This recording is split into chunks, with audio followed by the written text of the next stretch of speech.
Kia ora koutou, I'm Richard Ball. I'm the Canterbury Group Controller with Civil Defence. And today we're going to be getting updates from Fire and Emergency and Police. We'll then also hear from the Minister and the Mayors of Christchurch City and Selwyn. Just by way of introductions of who is here, obviously Minister Mark Mitchell, Vanessa Wennick, the MP for Banks Peninsula, Mayor Phil Major, Mayor Sam Brewerton, Brad Moseby, and Ash Tab from the police. We will take questions at the end, and FENS and police will not be available for interviews after that because of operational requirements. They have to go elsewhere, but the Minister and Mayors will be available. Just very briefly, by way of introduction from me, as you know, shortly after 2 p.m. yesterday, a fire started on Worsley Spur. Civil Defence emergency declared 6:13 in support of FENS and police. Response and recovery from an emergency event like this is very much a team effort. And so that's why you'll be hearing from those leading the recovery. I'd like to acknowledge those affected, and I'd also particularly like to acknowledge all those who are also affected by the 2017 fire, which is in a similar area and in a wider area, and just reassure people that everything has been done that we possibly can to protect life and property. Without further ado, I'll hand over to Brad from Fire and Emergency New Zealand, and he will give you an update on the fire.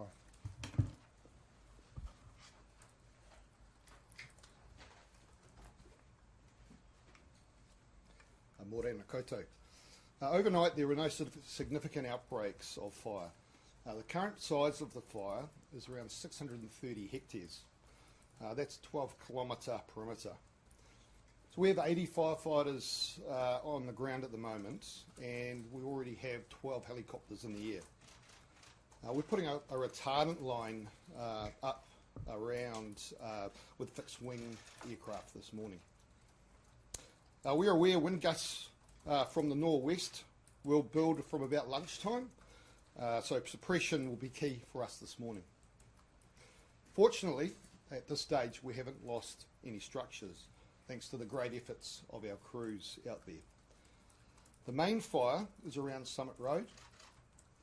Crews have successfully put a fire break in around Worsley Spur to Dyers Pass Road.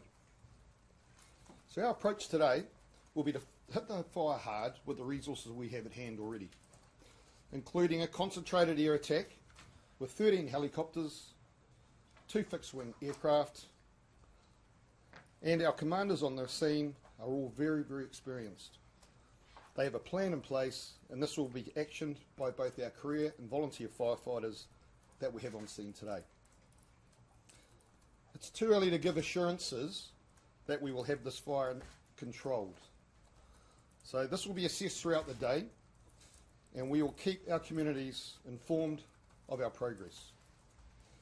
I can give confidence to our communities that our crews will continue to work tirelessly alongside our partner agencies until this fire is contained and under control.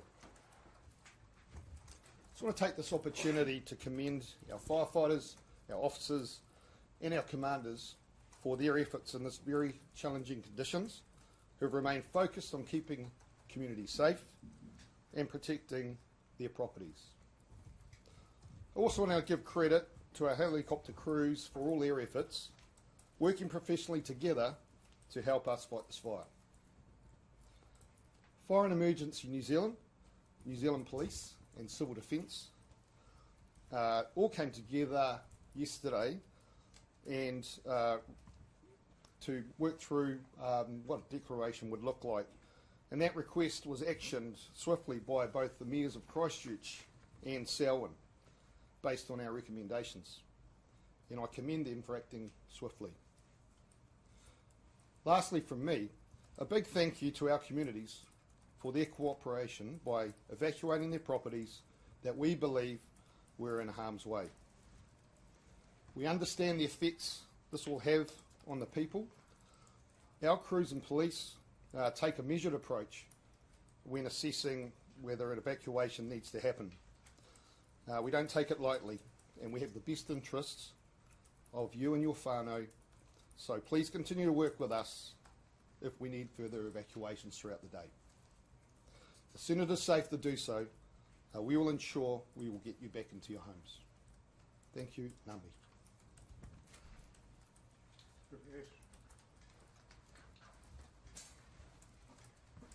Morena koutou. In terms of the police role, our role is to support Fire and Emergency New Zealand as the lead agency. Our role in terms of the three aspects are to assist and run the evacuation process. That can be whether it's a full evacuation or getting community groups in affected areas to be ready to evacuate at short notice. Our staff have done a great job combined with Fire and Emergency to do a number of those last night. The second part of our role is in terms of cordons, is containing the area in terms of the firefighting area and also where residences have been evacuated. So we have some cordons in place to keep the community safe, but also to give Fire and Emergency the opportunity to do this without being interfered with. Further, we have staff in the area in terms of reassurance, getting police staff into those areas where houses have been evacuated or in near vicinities to just make sure there is a police presence there to help our community. The current issue we have found mainly is what I would call disaster tourists, people who are going into the area to have a look. They are making it very hard for all those involved in the firefighting. This includes trying to get equipment in, such as firefighting equipment or heavy earth moving equipment, getting in the way of that by blocking roads. Also, it includes those residents who are genuinely trying to get back to their houses to move stuff out, and they can't get to their own houses or get away because of people blocking the roads being sightseeing. So we encourage people to keep out of the way, to let the firefighters do their job, and also to get the affected community to be able to get into their area if required. It is a fluid operation, so we are ready in terms of staff to deploy in terms of evacuating other areas or providing further reassurance patrols or moving cordons as required. As you know, the tempo can change with a fire very quickly, and we have to be able to be agile with that. At that stage, I have nothing further to add.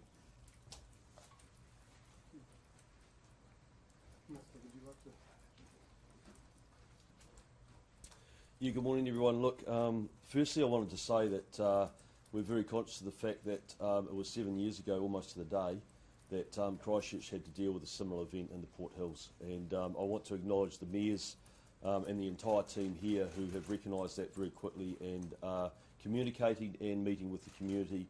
The police who are providing reassurance patrols on top of what they're doing with their cordon work as well. I just want to reiterate and support the comments made by the inspector. Please, people, stay out of the area. Let the firefighters and the first responders do their job. That is critically important. And just on that note too, I do want to highlight the fact that we had a fire in Tasman recently where some brain surgeon decided to put a drone up. And I'm sending a very clear signal. Do not put drones up. Do not interfere with that scene, because number one, you put the pilots in those helicopters and those fixed wings in extreme danger, and number two, they actually have to ground the aircraft, and it interferes with the fighting of that fire. So anyone that thinks that they're going to put a drone up or interfere with our firefighters and first responders, those actions will be met with serious consequences. Can I acknowledge the mayors who acted quickly to establish a local state of emergency? That is important. Because it allowed police and other first responders to evacuate people out of their homes. I want to acknowledge FENS, the firefighters that responded extremely quickly, surged into the area with assets, both air and on the ground.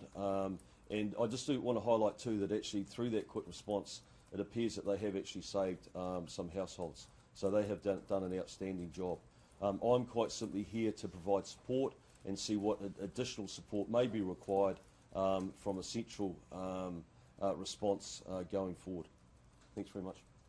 Sorry, I do want to acknowledge Richard and his team as well for how quickly everything has come together. That it is an outstanding team that is working hard to try and contain what obviously is a serious and difficult situation. So thank you. Phil, would you like to?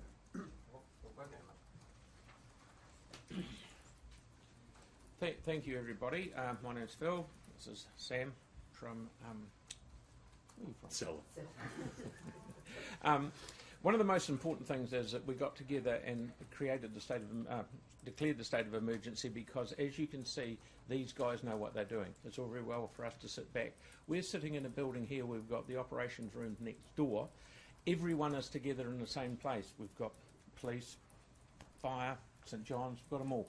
And it is running extremely well. Far be it from us to get in the way. We open it up, we declare the state of emergency so that the people who know really what they're doing can have all the power to do what they do best. Yeah, and we really want to say thank you to the Minister for being here and for local MPs and their support in this. Thank you to FENZ and to the police who have done an amazing job, but particularly to our civil defence staff who have coordinated this, and because of relationships pre-existing, because of previous things that we've been through, means that we're well prepared to work together to tackle this.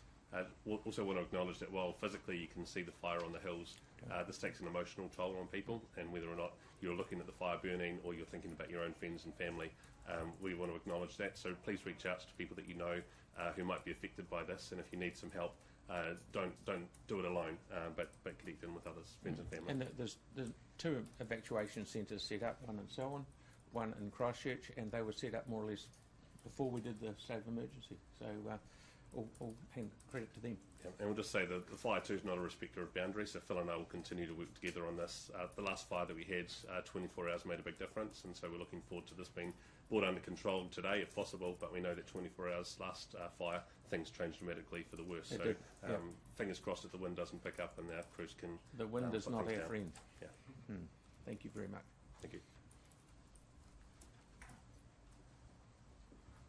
Vanessa, do you want to add anything? So we'll take questions, and as we have questions, I'll invite FENZ and police and others to come up and respond to them. Just curious to know, you're asking for photos 30 minutes before and after when the fire started. Are you treating it suspiciously?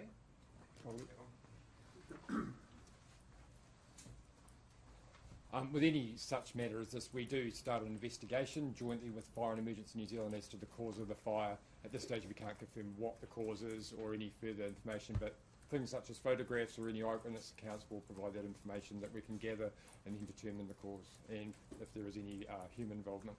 Do you know if the fire spread into the Christchurch Adventure Park overnight or not?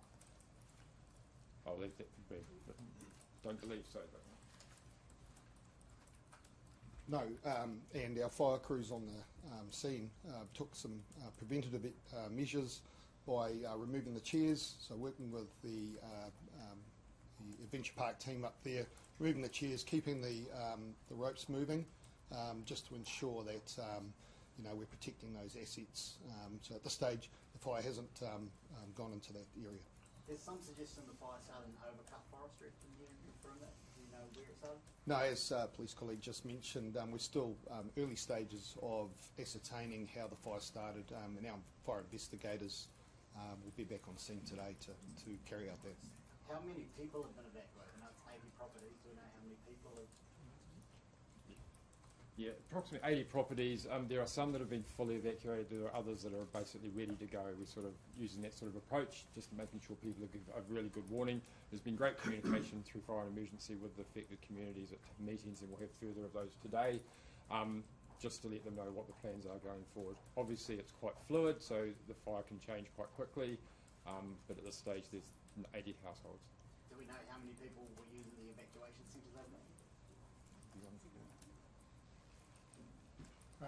I'm told there was none. Obviously there's been a lot of comparisons to the 2017 fires. Is there any sort of indication, obviously it's early days at this stage, but just sort of how it compared to how that sort of fire started and spread quickly to the current fire situation? Yeah, as said, it's too early to ascertain how the fire started.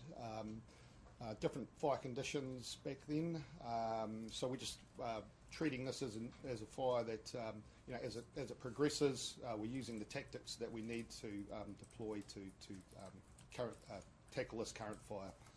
A lot of resources currently on the ground there, with the temperatures increasing, the wind picking up during the day. How far afield will resources come to support you? Yeah, so we're working in the background here in our Region Coordination Centre to start planning for the next 12 to 24 hours. And we can utilise assets and our resources throughout the country. So we'll put the call into our National Coordination Centre and ask for any further resources that are needed. The term disaster tourist was used just earlier. Is this something you're starting to see more of, especially with these sorts of big events?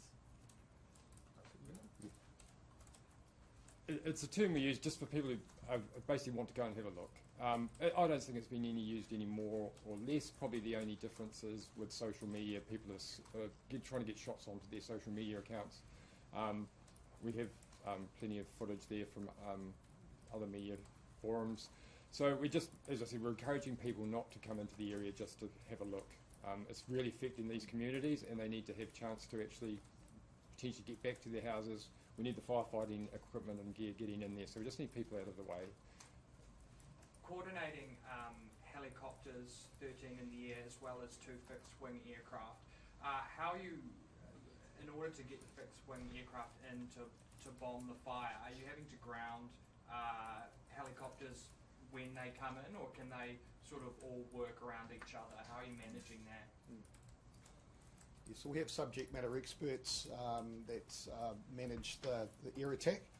So specialists in their fields, and they make those decisions around how we deploy those helicopters and fixed-wing aircrafts. There's been some concern from schools in the area around whether they'd be open today. Is there any message from Ministry of Education or educators on that status? At this point, no. We don't have an update, but we will leave that to the Ministry of Education. I just want to add a couple of things. First of all, the question was asked about whether it's spread into the adventure park. It is just on the boundaries of the adventure park. It hasn't spread into the heart of the adventure park as it did previously. So just clarify that. And also, just in relation to the 2017 fires, just like to acknowledge that there was a lot of lessons learnt from that, and I think we're seeing a different response.